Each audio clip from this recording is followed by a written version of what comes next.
시간이 되었으므로 다 같이 일어서 찬송하며 주일 예배를 함께 드리겠습니다.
거룩하신 하나님, 이 시간 우리의 모든 죄를 하나님 앞에 진실한 마음으로 회개하며 나아갑니다. 거룩한 보혈로 우리의 머리끝부터 발끝까지 씻겨주시고 하늘 문을 여시다 임재하셔서 세상이 줄 수 없는, 세상이 알 수 없는 평안과 기쁨을 허락하여 주시옵소서. 감사를 드리며 예수 그리스도의 이름으로 기도드렸사옵나이다. 아멘. 영원하신 성령으로 말미암아 흠없는 자기를 하나님께 드린 그리스도의 피가 어찌 너의 양심을 죽은 행실에서 깨끗하게 하고 살아계신 하나님을 섬기게 하지 못하겠느냐. 그러므로 주 예수 그리스도 안에 있는 자에게는 결코 정죄함이 없느니라. 아멘. 사제를 확신하며 다같이 사도신경으로 우리 신앙을 고백하시겠습니다. 나는 전능하신 아버지 하나님 천지의 창조주를 믿습니다. 나는 그 유일하신 아들 우리 주 예수 그리스도를 믿습니다. 그는 성령으로 잉태되어 동정녀 마리아에게서 나시고 본디오 빌라도에게 고난을 받아 십자가에 못 박혀 죽으시고 장사한 지 3일 만에 죽은 자 가운데서 다시 살아나셨으며 하늘로 오르시어 전능하신 아버지 하나님 우편에 앉아 계시다가 거기로부터 살아있는 자와 죽은 자를 심판하러 오십니다. 나는 성령을 믿으며 거룩한 공교회와 성도의 교제와 죄를 용서받는 것과 몸의 부활과 영생을 믿습니다. 아멘. 다 같이 앉아서 함께 찬양하시겠습니다.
살아계신 하나님, 주님께서 구별하신 복된 주일날에 주님 전에 나옴으로 하늘나라의 시민된 기쁨을 맛보게 하여 주시니 감사합니다. 한 주간도 주님의 보호하심과 지켜주심으로 무탈하게 지내다 주님의 귀하신 은혜만을 사모하여 이 자리에 왔사오니 여기에 모인 모든 심령들이 감사와 찬양으로 예배드릴 수 있도록 인도하여 주세요. 죄인의 삶을 살고 있던 저희들을 창세전에 택하시고 예정하셔서 구원의 은혜를 주심을 감사드립니다. 그러나 저희들 지난 한 주간을 돌이켜보면 구원받은 성도답게 구별된 삶을 살지 못했고 오히려 세상의 마음을 빼앗겨 살아감으로 하나님의 영광을 가릴 때가 많았습니다. 저희는 늘 주님을 배반하나 주님께서는 죄인된 저희를 찾아오셔서 꾸짖지 않으시고 오히려 존재 자체만으로도 사랑스럽고 소중하다 말씀하시며 위로해 주시는 주님, 나 자신조차도 나를 용서할 수 없고 사랑할 수 없는데 주님이 나를 이토록 사랑해 주시니 그 은혜에 감사드립니다. 저희들의 삶이 언제나 주님의 뜻을 따라 성별될 수 있도록 성령께서 우리의 마음을 다스려 주세요. 하나님 말씀으로 무장하게 해주시고 세상 정욕에 빠져 살아가는 인생이 되지 않도록 언제나 붙잡아 주세요. 예수사랑교회를 주님의 뜻 안에서 세워주시고 이제까지 성리해 오신 하나님 아버지, 저희 교회가 죽어가는 영혼들을 위하여 기도할 수 있는 교회가 되게 하여 주시고 복음이 식지 않는 교회가 될 수 있도록 은혜를 더하여 주세요. 복음이 살아있는 교회가 되게 하셔서 영혼들에게 복음을 전파하는 진리의 빛이 항상 비치는 교회가 되게 하여 주시고 복음으로 영혼이 살아나고 구원받는 성도가 많아지게 하여 주세요. 사랑하는 성도들에게 성숙한 신앙을 허락하여 주셔서 세상 정욕 속에 좌우되는 삶이 아닌 듬직하게 믿고 참고 기다릴 줄 아는 귀한 은총을 베풀어 주시고 언제 어디서나 주님의 십자가 군병들로서 담대히 선한 싸움을 싸워 나갈 수 있도록 인도하여 주세요. 사랑하는 청년들과 청소년들을 사랑하시는 주님, 앞날이 불확실하게 느껴질 수 있는 이 시기에 인생의 대책이 예수님이심을 깨닫게 하시고 하나님을 인격적으로 만나게 하여 주세요. 권능의 오른손으로 이들을 붙잡아 주시고 함께 하실 때에 인생은 두려움과 고통이 아닌 하늘의 평안과 소망으로 이루어짐을 잊지 않도록 하여 주세요. 아버지, 오늘 이 아침에 성령의 충만함을 받기 위하여 영적으로 목마른 영혼들이 주님의 전으로 모였사오니 저희 모두에게 하늘에 예비하신 주님의 은혜를 충만히 내려주시기를 원합니다. 오늘도 말씀을 예비하신 목사님 위에 성령님 함께하사 강건함으로 붙들어 주시고 주님의 귀한 능력으로 저희에게 주님의 말씀을 증거하실 때에 힘 있는 말씀, 권세 있는 말씀이 되도록 은혜로 더하여 주세요. 오늘의 말씀을 통해 저희들 하나님의 음성을 듣게 하시고 영혼의 힘을 허락하여 주시고 육체의 강건함을 허락하여 주세요. 감사드리며 사랑이 많으신 예수 그리스도의 이름으로 기도드렸습니다.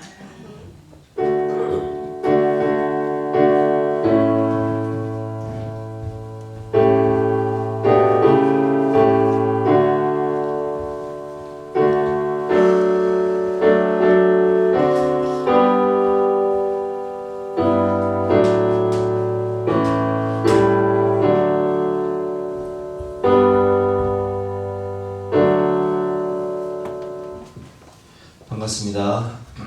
주성년을 잘 보내셨어요? 오늘도 이렇게 주님 안에서 만나뵙게 되니까 너무 반갑고 좋습니다. 광고 말씀드리겠습니다. 오늘은 목장 모임과 부서 모임을 쉬도록 하겠습니다. 오늘 목장 모임 대신 양주에 있는 나이공원을 가도록 하겠습니다. 나이공원은 사진 보시면 아시겠지만 굉장히 넓고 갖가지 꽃이 있어요. 핑크뮬리, 천일홍, 코스모스, 하여튼 이렇게 굉장히 많은 꽃이 있습니다. 나이공원 가실 분들은 점심 식사 후에 이렇게 모여주시기 바랍니다. 60세 이상 단합대회 화요일날, 그러니까 우리 어르신들은 화요일날 갈 거예요. 화요일날 갔다가 점심 대접까지 할 거니까 어르신들은 60세 이상 어르신들 평원사님 화요일에 오시면 되는 거예요. 오늘 가지 마시고 갔다가 점심 식사까지 대접하고 한 2시 정도에 교회 오는 걸 하고, 그 이외의 분들은 오늘 예배 후에 가실 분들은 남아주시면 교회에서 함께 가도록 하겠습니다. 인도에서 선교 편지가 왔습니다. 읽고 기도해 주시기 바라고요. 2부 예배 후에는 김밥과 사발면을 드리도록 하겠습니다. 드시고 함께 가시면 좋을 것 같습니다. 오늘 주신 하나님 말씀은 누가복음 6장 38절 말씀인데요. 신약 성경 99면입니다. 누가복음 6장 38절 말씀입니다.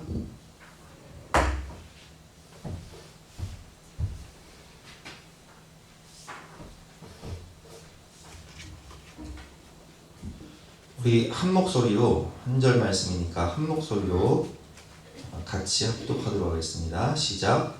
주라, 그리하면 너희에게 줄 것이니 곧 후이되어 누르고 흔들어 넘치도록 하여 너희에게 안겨주리라. 너희가 헤아리는 그 헤아림으로 너희도 헤아림을 도로 받을 것이니라. 아멘. 오늘 말씀의 제목은 갈릴리 호수 같은 사람이라는 제목으로 본 말씀 의지해서 함께 은혜를 나누도록 하겠습니다. 사람은 이 갈릴리 호수와 같은 사람이 있고 사해 같은 사람이 있습니다. 갈릴리 호수 같은 사람은요, 잘 받고 잘 흘려보내는 사람이 바로 갈릴리 호수 같은 사람입니다. 이 갈릴리 바다는, 우리 성경에 나오는 갈릴리 바다는 이게 헤르몬산이라는 산맥이 있습니다. 산맥은 우리나라의 지리산처럼 아주 큰 산맥인데 해발 고도가 가장 높은 곳은 2,900m. 그러니까 백두산보다 높은 산이죠. 그 산 위에는 만년설, 눈들이 있어요. 그래서 이 녹은 물이 이렇게 녹아서 이 갈릴리 바다로, 플라우스를 거쳐서 갈릴리 바다로 이렇게 와요. 스며듭니다. 그러면 이 스며든 물이 또 요단강을 통해서 흘러 내려가요. 그래서 갈릴리 바다의 특징은 이 만년설이 이 눈이 녹은 물이, 아주 맑은 물이 내려와서 또 흘려보내니까 굉장히 물이 맑고 또 고기가 잘 살죠. 그래서 이제 베드로가 막 그물이 찢어지도록 고기를 잡지 않습니까? 근데 이 요단강을 통해서 물이 흘러가면 이 사해, 여매라는 곳에 도착하게 되는데, 이 사해는 해발 고도가 땅보다 더 낮아요. 훨씬 낮아요. 한 400m 낮아요. 그러다 보니까 물이 빠져나갈 곳이 없어요. 그래서 이 사해는 염분이 굉장히 많아서 물고기가 살 수 없고, 또 수영을 하지 못하는 사람도 사해 가면 그냥 몸이 물에 둥둥 떠요. 그래서 생물이 살지 못하는 곳이 바로 염해인데, 그 사람도 마찬가지인 것 같아요. 이 갈릴리 호수 같은 사람이 있고, 이런 분들은 어떻습니까? 은혜를 잘 받고, 또 하여튼 잘 받고, 그리고 잘 흘려보내는, 잘 받고 잘 흘려보내는 그런 갈릴리 호수 같은 사람이 있고, 또 반대로 사해 같은 인색한 사람이 있다는 거예요. 받지도 않고 또 주지도 않고 그냥 나 혼자 이렇게 살아가는 사람이 있다는 것이죠.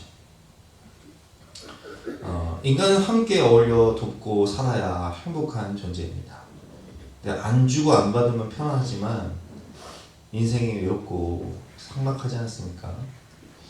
저도 이 추석 명절 기간에 우리 가족들이 모였을 때 이제 부모님 만나면 용돈 드리잖아요. 용돈 드리면 또 저희는 또 몇 해 전부터는 우리 어머니 아버지가요, 저희한테 용돈을 주세요. 애들한테 준 거 말고 저하고 사모한테 돈을 주세요. 아니 얼마나 감사하든지. 저도 용돈을 드리고 또 받고 또 애들 용돈 주고. 근데 애들이요, 엄마 생일이라고 지난주에 되게 비싼 시계를 엄마 사주더라고요. 사실 따지고 보면 똔똔이요. 똔똔인데 근데 마음만은 풍성이지 않습니까, 여러분? 서로 이렇게 주고받는다는 것이요, 사실은 계산해보면 비슷해요. 주고받았으니까. 하지만 행복지수는요 훨씬 높아지는 거예요. 여러분 그렇습니다. 우리는 갈릴리 호수와 같이 잘 받고 잘 주는 사람이 되어야 해요. 우물물도요 자꾸 퍼져야 밑에서 샘물이 올라와요. 신선한 샘물이 올라오는 것 같이 우리는 잘 주고 또 잘 받는 사람이 되어야 합니다. 그렇다면 무엇을 잘 주고 잘 받아야 할까요? 성경을 통해서 세 가지만 배워볼 텐데요. 첫 번째로 은혜를 잘 받고 흘려 보내야 합니다. 하나님의 숨결을 보면 무비보셋 이야기가 나와요. 무비보셋은 우리가 너무 잘 아는 대로 사울의 손자이기도 하고 그리고 사울의 아들이었던 요나단의 아들이기도 하죠. 다윗이 왕이 된 이후에 사무엘하 9장을 보면 이런 말을 합니다. 다윗이 이르되 사울의 집에 아직도 남은 사람이 있느냐? 내가 요나단으로 말미암아 그 사람에게 은총을 베풀리라 하니라. 여러분 보세요. 사울은요 다윗에게는 장인어른이었어요. 근데 그 사울 왕이 여인들이 노래할 때 사울은 천천히요 다윗은 만만히로다 이렇게 노래하니까 시기심에 마음에 악명이 들어가서 시기심 때문에 자신의 사위였던 다윗을 죽이기로 결심을 하죠. 그래서 사울 왕은 10년 동안이나 다윗을 죽이기 위해서 광야에서 다윗을 추격하며 살았단 말이에요. 그래서 정말 우리가 지난주 수요일 날도 말씀드렸지만 다윗은 막 미친 척하면서 블레셋으로 넘어가기도 하고 지난주 말씀이었죠. 막 죽을 위기를 너무 많이 고생을 너무 많이 해요. 그래서 사울 왕을 생각하면 사실 전 왕족이기 때문에 그 집안 사람들은 다 죽여야 되는 것이 그게 원래 관례예요. 하지만 다윗은요 은혜의 관점으로 봤어요. 사울 왕이 나에게 해한 그런 고통과 아픔을 생각하지 않고 그 아들 요나단이 나에게 베푼 은혜의 관점으로 봤기 때문에 요나단으로 말미암아 그 사람에게 은총을 베풀리라. 그래서 사울 집에 남아있는 사람이 있느냐 참 찾는 거예요. 왕이 이르되 사울의 집에 아직도 남은 사람이 없느냐 내가 그 사람에게 하나님의 은총을 베풀고자 하노라 하니 시바가 왕께 아뢰되 시바는 사울 집안의 이 총무 역할을 하던 그런 종이었죠. 요나단의 아들 하나가 있는데 다리 저는 장입니다. 왜 다리를 저냐면은 전쟁 중에 블레셋과의 전쟁 중에 유모가 이 무비보셋을 안고 도망가다가 떨어뜨려요. 어렸을 때. 그래서 두 발이 다 탈골돼가지고 절름발이가 되어버립니다. 다리를 저는 무비보셋이 있었죠. 6절 말씀 사울의 손자 요나단의 아들 무비보셋이 다윗에게 나와 그 앞에 엎드려 절하매 다윗이 이르되 무비보셋이여 하니 그가 이르되 오소서 당신의 종이니이다. 다윗이 그에게 이르되 무서워하지 말라. 내가 반드시 내 아버지 요나단으로 말미암아 내게 은총을 베풀리라. 내가 내 할아버지 사울의 모든 밭을 다 내게 도로 주겠고 또 너는 항상 내 상에서 떡을 먹을지니라. 이게 무슨 이야기냐면 첫 번째 재산을 회복시켜준다는 얘기예요. 사울이 소유하고 있던 모든 땅을 그 밭을 너에게 유산 상속으로 주겠다. 두 번째 신분을 왕자급으로 이렇게 보장해 준다는 거예요. 그래서 너는 항상 내 상에서 떡을 먹을지니라. 왕의 상에서 함께 밥을 먹는 왕자로서 대우하겠다는 거예요. 신분의 회복이죠. 그러니까 무비보셋이 너무 황송한 거예요. 8절 말씀에 그가 절하 이르되 이 종이 무엇이기에 왕께서 죽은 개 같은 날을 돌아보시나이까. 왜 죽은 개라고 표현하죠? 원래 자신은 사울 왕의 손자이기 때문에 그 집안은 멸절당해야 되거든요. 근데 그런 날을 왕자급으로 신분을 회복시켜주고 그리고 모든 재산을 사울 왕의 재산을 유산으로 상속으로 주는 거예요. 11절 말씀 시바가 왕께 아뢰되 내 주 왕께서 모든 일을 종에게 명령하신 대로 종이 준행하겠나이다 하니라. 무비보셋은 왕자 중 하나처럼 왕의 상에서 먹으니라. 여러분, 이 말씀을 통해서 우리가 깨달을 수 있는 것은 다윗이 무비보셋에게 풍성한 은혜를 베푼 이유가 무엇이냐. 그가 이렇게 표현하죠. 내가 하나님의 은총을 베풀리라. 하나님께 받은 은혜를 베풀겠다는 거예요. 그는 하나님께 은혜를 받았습니다. 그리고 두 번째, 무비보셋의 아버지 요나단에게 받은 은혜가 있기 때문에 그래요.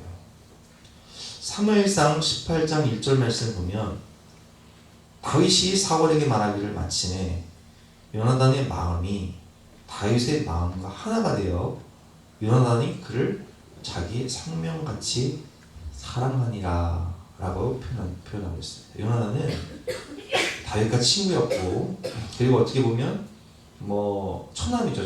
처남인데 3절 말씀과 4절 말씀을 보면 요나단은 다윗을 자기 생명같이 사랑하여 더불어 언약을 맺었으며, 요나단이 자기가 입었던 겉옷을 벗어 다윗에게 주었고 자기의 군복과 칼과 활과 띠도 그리하였더라.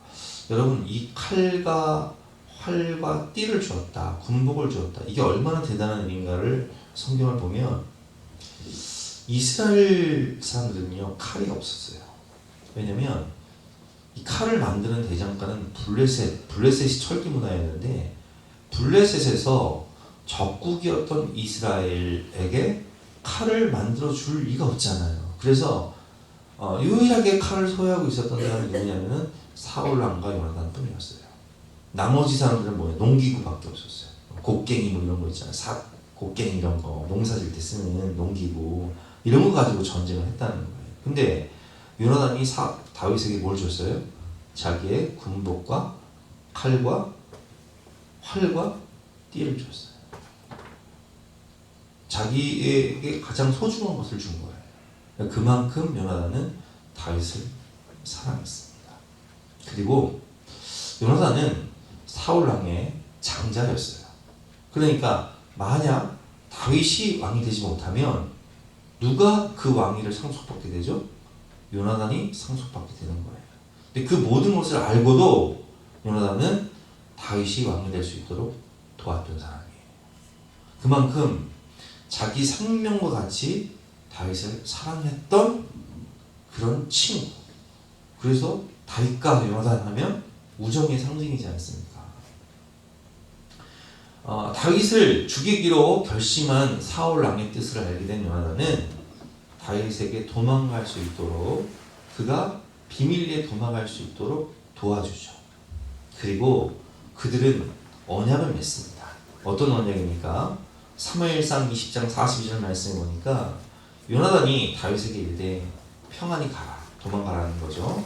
우리 두 사람이 여호와의 이름으로 맹세하여 이르기를 여호와께서 영원히 너와 나 사이에 계시고 내 자손과 내 자손 사이에 계시리라 하였느니라 하니, 다윗은 일어나 떠나고 요나단은 성읍으로 들어가니라. 자, 너와 나는 하나다. 그리고 누가 한 사람이 잘못되거나 잘 되면 잘된 사람이 잘못된 사람의 자식까지 책임져 주기로 하자. 이런 언약을 맺어요.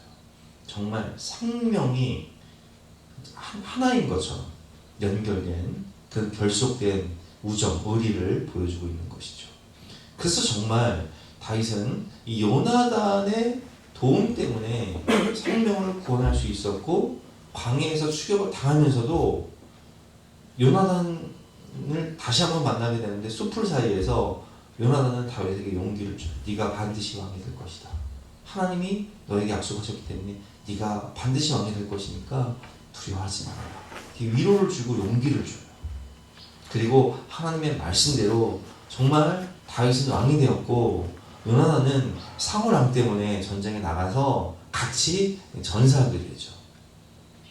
그러나 다윗 왕은 이 요나단에게 받은 그 은혜를 잊지 않았어요.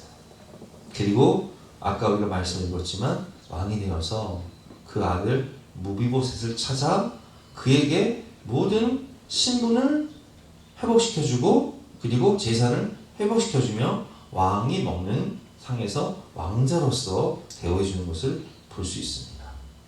여러분 그렇습니다. 우리는 은혜를 받을 줄 알아야 되고요. 은혜를 흘려보낼 줄 알아야 되는 거예요. 하나님은 우리를 어떻게 사랑하셨습니까? 하나님은 무한한 은혜와 용서를 우리에게 베푸셨다는 거예요. 마치 요나단이 다윗에게 했듯이, 그리고 다윗이 무비보셋에게 했듯이 은혜를 베푸셨다는 거예요. 로마서 5장 8절 말씀, 우리가 아직 죄인 되었을 때에 그리스도께서 우리를 위하여 죽으심으로 하나님께서 우리에 대한 자기의 사랑을 확증하셨느니라.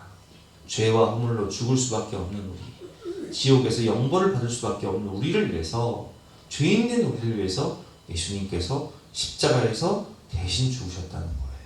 내가 지옥 고통 대신 당할 테니까 너는 천국 백성답게 살아라 말씀하시는 거죠.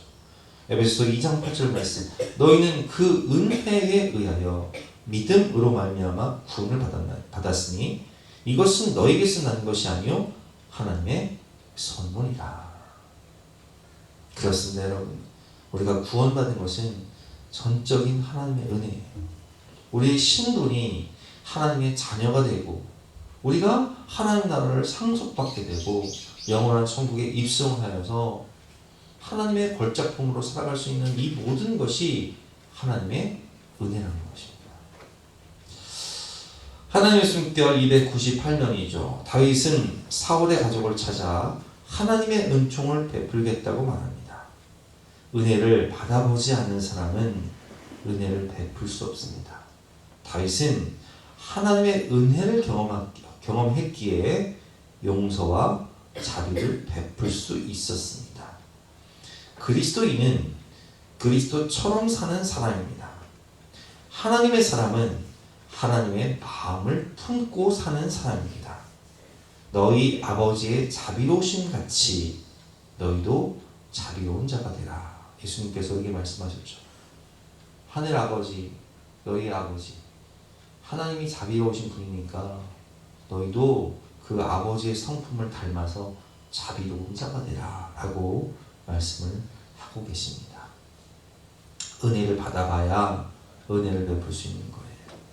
299면 우리는 다윗의 마음이 아름답다고 생각하지만 정작 무비보셋은 다윗의 호의를 받아들이기 쉽지 않았을 것입니다. 사울의 혈육은 숙청 대상이었습니다. 그는 다윗 앞에 납작 엎드려 자신을 당신의 종이나 죽은 개라고 표현해야 하는 처지입니다. 그러나 무비보셋은 다윗의 호의를 기꺼이 받아들입니다. 우리는 모두 다윗이나 무비보셋이 될 수 있습니다. 중요한 것은 이 둘이 만날 때 아름다운 역사를 만들어낸다는 것입니다. 하나님의 은혜와 우리의 믿음이 만날 때 우리에게 평안이 찾아옵니다. 여러분, 우리가 다윗의 입장이 될 수도 있고 그리고 무비보셋의 입장이 될 수도 있는 거예요. 다윗은 어떻습니까? 은혜를 받기도 하고 은혜를 흘려보내는 역할을 하기도 하죠. 무비보셋의 입장은 어떻습니까? 용서를 받고 은혜를 받는 사람이에요. 우리가 때로는 하나님 앞에서 은혜를 받는 무비보셋의 입장이 될 수가 있고요. 때로는 다윗처럼 은혜를 받고 은혜를 흘려보내는, 즉 용서를 받고 용서를 하는 그런 입장이 될 수도 있는 거예요. 근데 중요한 것은 뭐냐? 이 둘이 맞아야 돼요.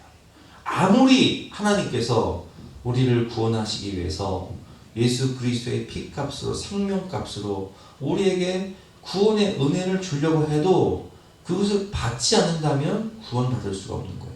믿음으로 받아야 되는 거예요. 두 손이 맞아야 박수소리가 나듯이 마음이 맞아야 돼요. 은혜를 주는 자와 은혜를 받는 자가 마음이 맞아야 돼요. 그러니 그 믿음으로 아멘을 받아야 되는 거예요. 그래야 구원받는 거예요. 너희가 마음으로 믿어 의고 입술로 시인하여 구원에 이르느니라. 그리고 은혜를 받은 자가 은혜를 베풀 수 있다라고 말씀을 드렸는데,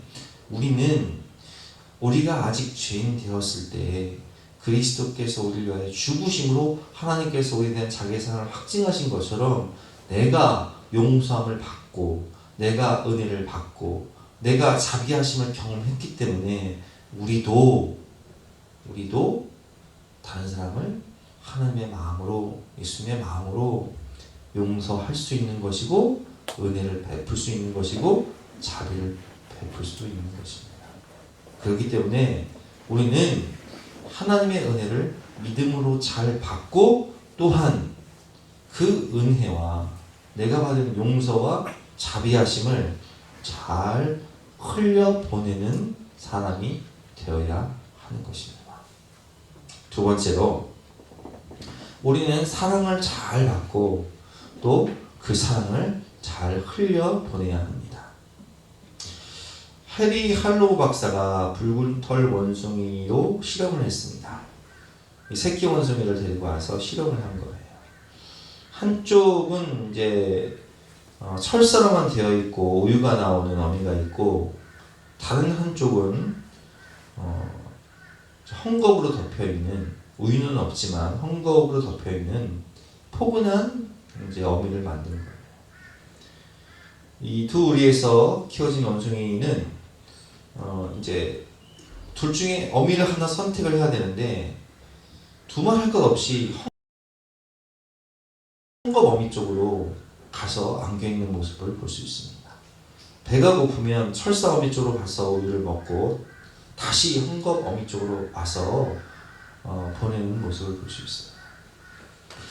이 원숭이 실험을 또 하나를 했는데, 이 박사님이 한 건 아니고 다른 박사님이 했는데, 이 새끼 원숭이가요, 이 로봇 원숭이 밑에서 자란 새끼 원숭이는요, 나중에 자기가 새끼를 놔두면 안아줄 줄을 모르더라고요. 왜냐면 사랑을 받아보지 못했기 때문에 사랑할 줄을 모르는 거예요. 근데 원래 여러분, 원숭이 특징이 뭐예요? 새끼를 안고 다녀요. 심지어는 죽은 새끼까지 안고 다니잖아요. 사랑을 받은 원숭이는요, 그대로 새끼를 낳으면 안고 다니는 거예요. 사랑을 해주는 거예요. 가정생활도 마찬가지예요. 사랑을 많이 받고 자란 아이들은요, 사랑을 할 줄 알아요. 근데 사랑을 받지 못한 사람은요, 사랑할 줄을 몰라요. 경험을 못했습니다.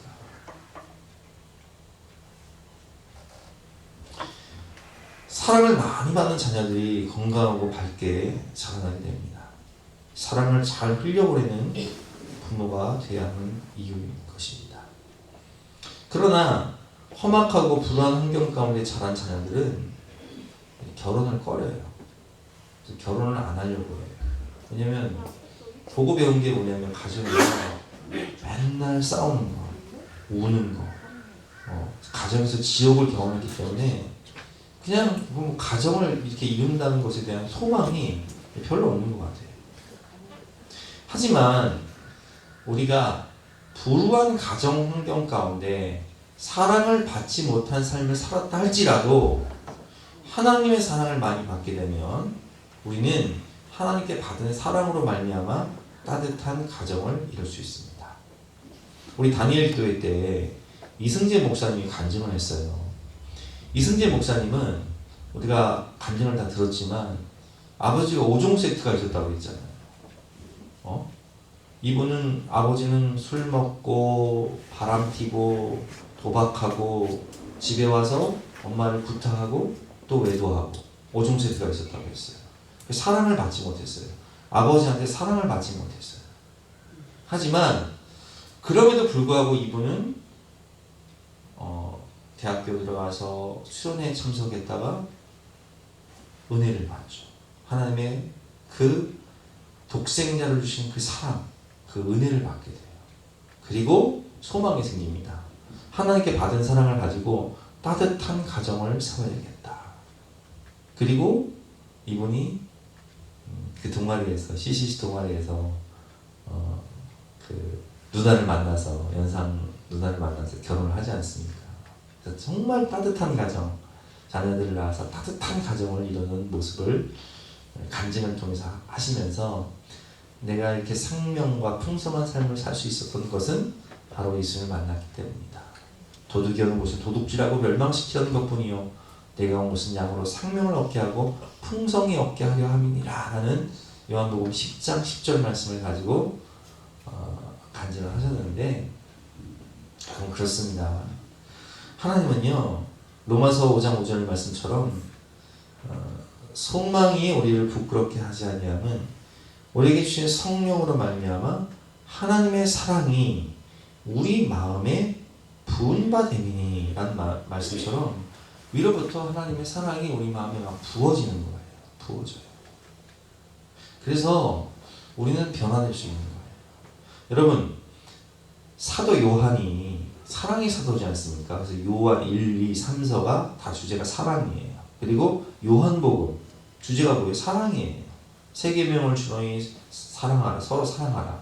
어떻게 사랑하라? 내가 너희를 사랑한 것 같이 너희도 서로 사랑하라. 이 요한복음 말씀이잖아요. 근데 이 요한복음을 썼던 요한은요 원래 별명이 뭔지 아세요?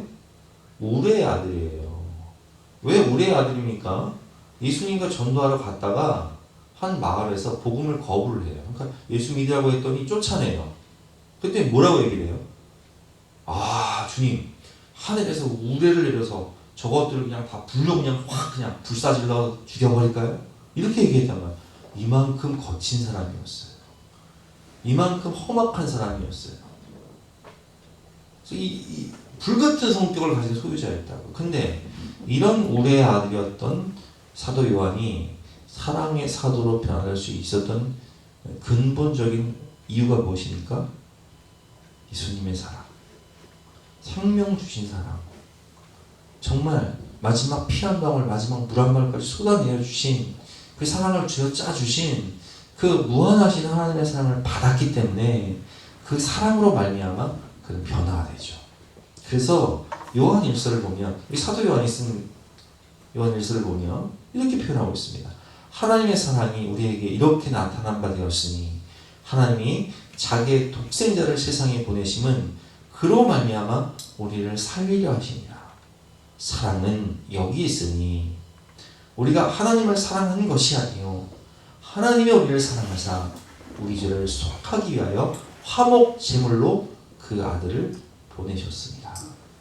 사랑하는 자들아 하나님이 이같이 우리를 사랑하셨은즉 우리도 서로 사랑하는 것이 마땅하도다 이렇게 표현하고 있어요. 내가 그런 사랑 받았으니까 우리가 하나님의 사랑으로 서로 사랑하는 것이 마땅하도다. 그리고 요한일서 3장 16절 말씀이죠. 그가 우리를 위하여 목숨을 버리셨으니 우리가 이로써 사랑을 알고 생명 주신 사랑, 모든 것 주신 사랑, 죽기까지 사랑하신 사랑, 끝까지 사랑하신 사랑, 영원하신 사랑을 알고 우리도 형제들을 위하여 목숨을 버리는 것이 마땅하니라.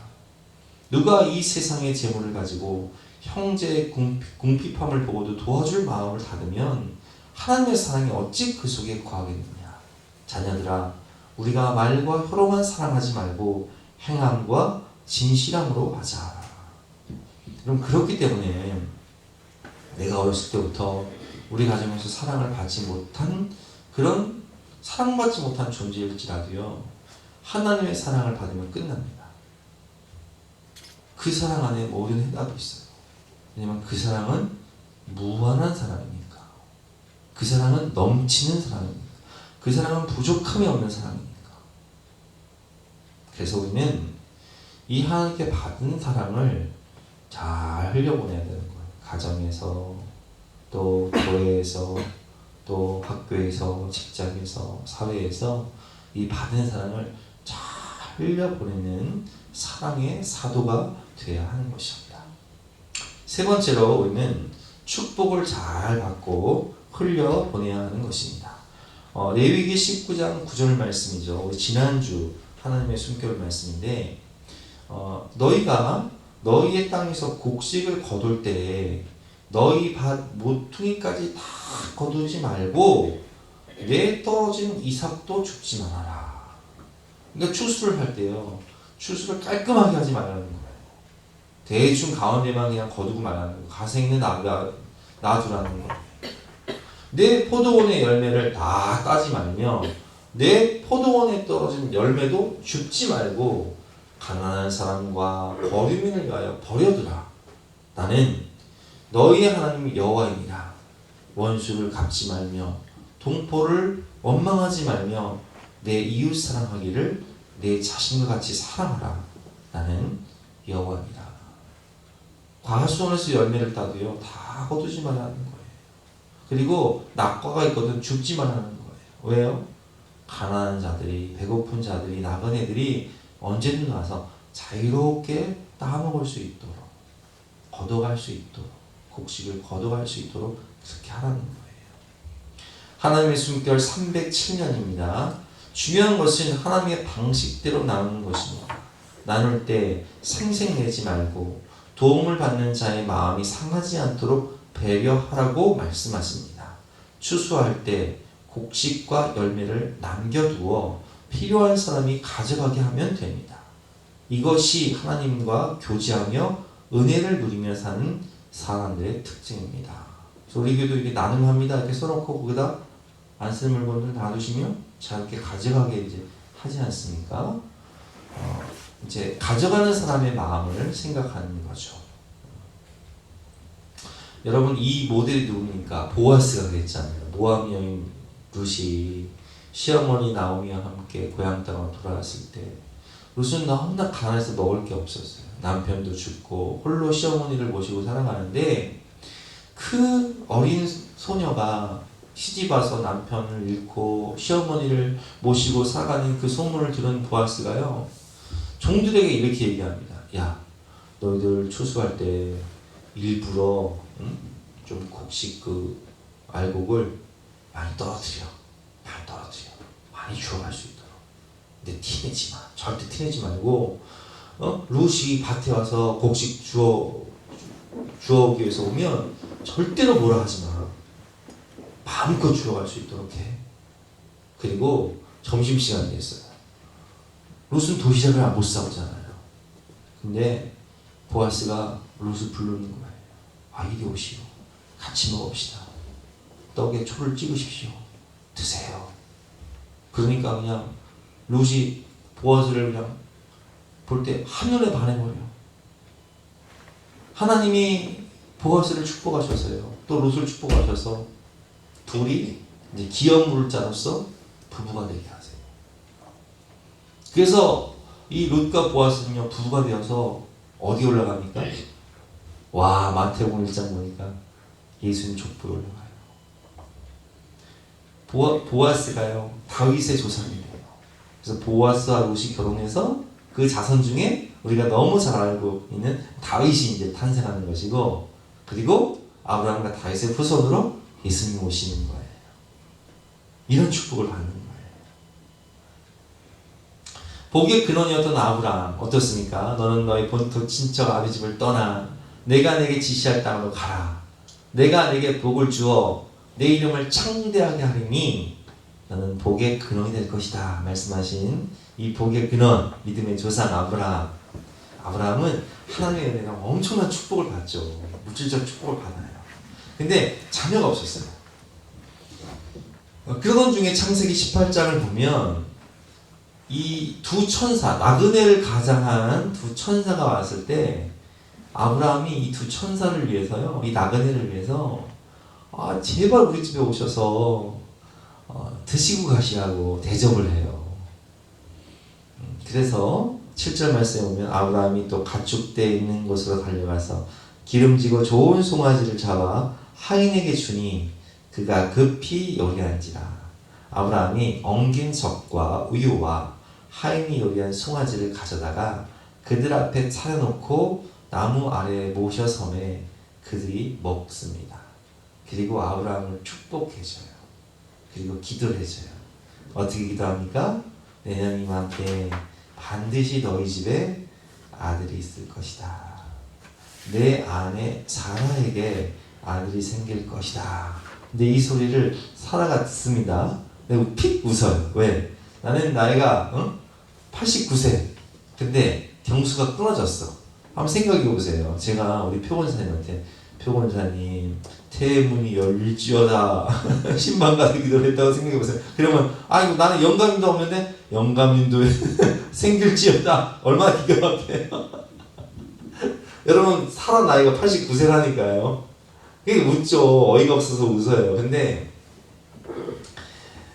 천사가 너 웃었어? 비웃었어? 하니까 사라가 안 웃었다가 시침을 탁 대는데, 그래서 그 이삭의 뜻이요.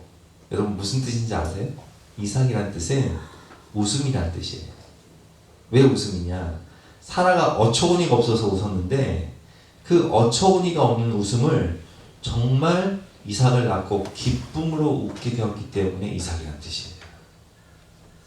그래서 이삭을 낳게 되죠. 다음에 90세 때, 아브라함이 100세 때. 여러분 그렇습니다. 우리가 이렇게 축복을 흘려보낼 때 하나님 그걸 다 보시고 갚아주시는 거예요. 제가 몇 주 전에 김관성 목사님 예언을 했잖아요. 김관성 목사님 아버지는 도박으로 재산을 다 탕진하고 그 단칸방에 살고 있는 그 집에 밤이 되면 그 술 먹고 도박하는 친구들을 다 데리고 와서 새벽 한두 시까지 막 허투를 치다가 돈 일 나는 막 집안이 뒤집어지는 거예요. 그래서 형은요 깡패가 됐다고 그랬잖아요. 그리고 누나들은 다른 집에 식모살이로 쫓겨나고, 그런 가정에서 자라났으니 무슨 사랑을 받았겠습니까? 그런데 맨 도둑질이나 하고 다니던 이 동생을 형이 두들겨 패면서, 경찰서에 이제 붙잡혀가 가서 풀려난 동생을 데리고 와가지고 패면서 너 이번 주 다음 이제 주일 돌아오는 주일부터 교회 나가라고. 이 형이 교회를 다니는 형이 아니에요. 근데 자기가 볼 때 이 동생 가만히 놔두면 자기처럼 깡패가 될 것 같으니까, 그래도 친구들이 하는 말이 야 교회 가면 사람이 변하는데, 이 말 듣고 최초로 믿지 않는 사람에게 전도당해서 목사가 된 사람이 자기라고 그러잖아요. 근데 이렇게 거친 인생을 살았던 그 아이가 교회 가니까 말투도 거칠고 하는 행동도 거칠고 다른 사람을 환영하지 않는데 주일학교 선생님이 따뜻하게 환영하면서 경제적으로 어려움을 당하고 있던 이 김관성 목사님 불쌍히 여기면서 기도하면서, 관성아 너는 큰 인물이 될 거니까 막살면 안 된다, 이렇게 위로하고, 고등학교 다닐 때 1학년 때부터 3학년 때까지 새 학기가 되면 봉투 3개를 준비했다고 했잖아요. 하나는 등록금, 하나는 학용품 사고, 하나는 꼭 밥 사먹고 다녀라 하면서 봉투 3개씩을 줬다고 해요. 그렇게 3년을 보내면서 마지막 졸업을 해서 이제 신학대학에 들어갔을 때, 관성아 내 인생의 전성기가 언제부터인 줄 아니?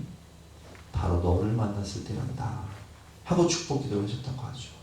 그래서 그런 사랑을 받았기 때문에 김관성 목사님도 목회자가 되어서 교회를 개척하고 목회할 때 이렇게 어려운 청년들이나 성도들을 보면 그냥 자기 것을 아낌없이 내어주면서 선생님께 받은 사랑을 그대로 흘려보냈다. 마지막 인터뷰가 뭐냐면, 선생님께 받은 사랑, 그 은혜에 제가 그대로 흘려보내는 목회를 하겠습니다. 그것이 선생님께 은혜를 갚는 길이라 생각합니다. 선생님의 가르침대로 저도 살겠습니다. 이렇게 고백을 했다고 하지 않았습니까? 그렇습니다, 여러분. 우리가 이렇게 받은 축복을 흘려보냄으로 인해서 한 영혼이 살고, 그 영혼이 위대한 리더가 되면 많은 사람을 살리는 축복의 통로가 되는 것입니다. 저도 교육 전도사 시절부터, 그리고 교회를 개척하면서 너무 많은 분들에게 이렇게 은혜를 입고 있어요. 제가 여기까지 올 수 있었던 것은 전부 하나님의 은혜고, 또 그렇게 섬겨주신 분들의 은혜 때문입니다. 그렇기 때문에 저 또한 하나님께 받은 은혜, 또 사람을 통해서 받은 은혜를 흘려보내려는 자연스러운 마음이 있어요. 뭐 내 것이 없으니까 하나님께 다 주신 것이니까. 여러분, 우리 다음 세대 학생들, 하나님께 많은 은혜와 축복을 받으세요. 그리고 그 사람을 흘려보내는 축복의 통로가 되시기를 바랍니다. 교회 성도님께도 도움을 받고 또 사랑을 받았다면 감사하는 마음으로 잘 받되 그 은혜와 사랑을 잘 간직하고 또 그 은혜와 사랑을 축복을 흘려보내는 축복의 통로가 되어서 많은 영혼을 살리는 복의 근원이 되시는 저와 여러분 되시기를 주님의 이름으로 축원합니다. 우리도 대속모에 계신 예수님의 사랑, 생명 주신 사랑, 전부를 주신 사랑을 받았습니다. 독생자를 주신 하나님의 영원한 사랑과 무한한 사랑을 받은 축복의 통로인 것입니다. 그래서 우리 모두는 갈릴리 호수와 같이 잘 받고 잘 흘려보내는 복된 인생이 되시기를 주님의 이름으로 축원합니다. 우리 함께 찬양하고 기도하는 시간 갖도록 하겠습니다.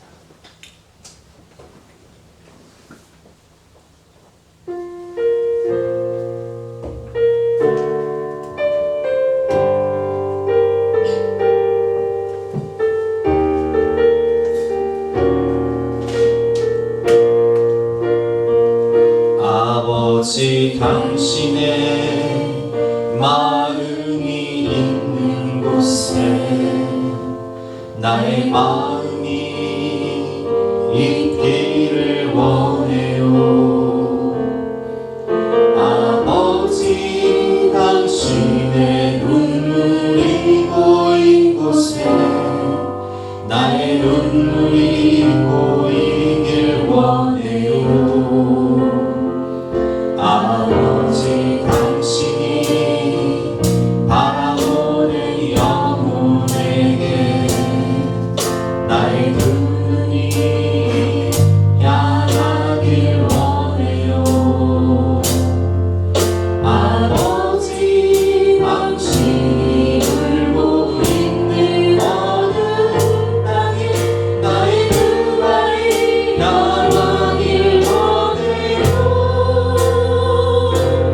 나의 마음이 아버지의 마음 알아.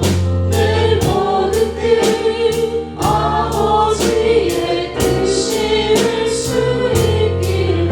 나의 온 몸이 아버지의 마음 알아. 내 모든 삶 당신의 삶 되기를. 나의 마음이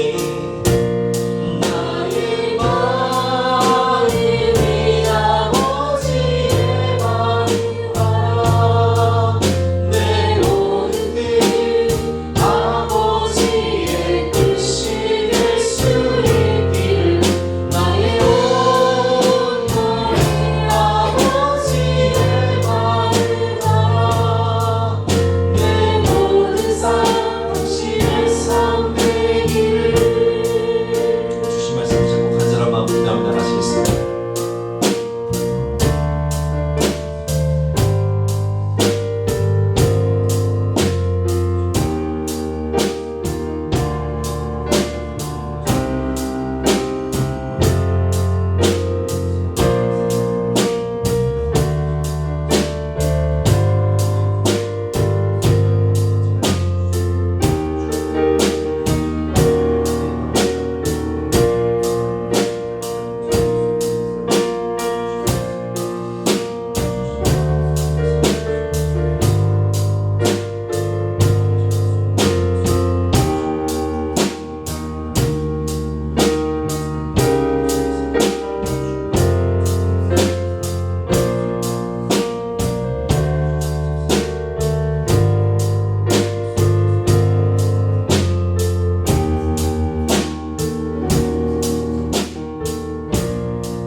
다 같이 나와서 결단 찬송가 218장 찬송하시겠습니다.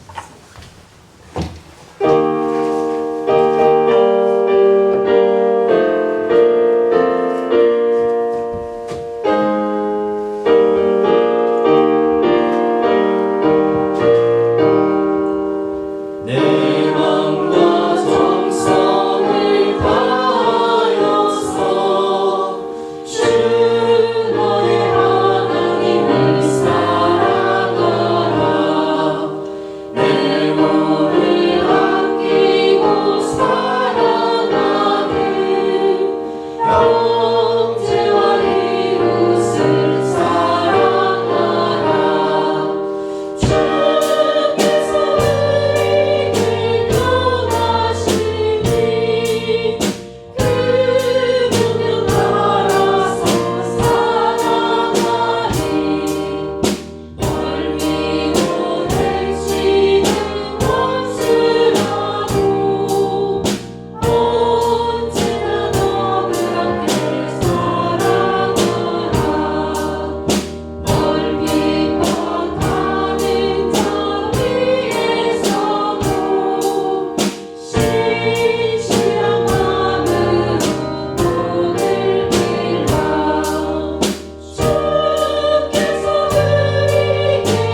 감사합니다. 생명 주신 사랑, 값없는 무한한 은혜, 천국 영생, 하나님 자녀의 권세, 놀라운 은혜와 축복을 우리에게 허락하여 주시니 진심으로 감사드립니다. 주신 은혜와 사랑과 축복을 잘 누릴 뿐만 아니라 흘려보내는 생명의 통로, 축복의 통로, 복의 근원이 되게 하여 주시옵소서. 오늘도 그러기에 그러한 믿음으로 우리의 몸을, 우리의 삶을 거룩한 산 제물로 드리오니 하나님 나라와 영광을 위하여 아름답게 사용하여 주시고 우리 모든 가정과 자녀들의 앞날을 책임져 주시며 복의 근원으로 변화시켜 주시옵소서. 감사드리며 예수 그리스도 이름으로 기도드렸사옵나이다. 지금은 우리 구주 예수 그리스도의 은혜와 독생자로 주신 영원하신 하나님의 사랑과 성령 하나님의 감화감동 역사하시니 우리 모든 성도님들 머리머리 위에, 앞날 위에, 가정 위에 지금부터 영원까지 함께 하시기를 간절히 축원하옵나이다. 아멘.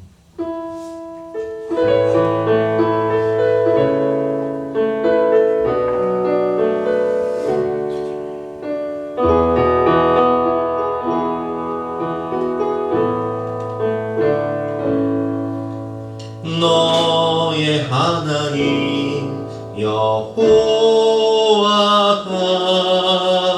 너의 가운데 계시니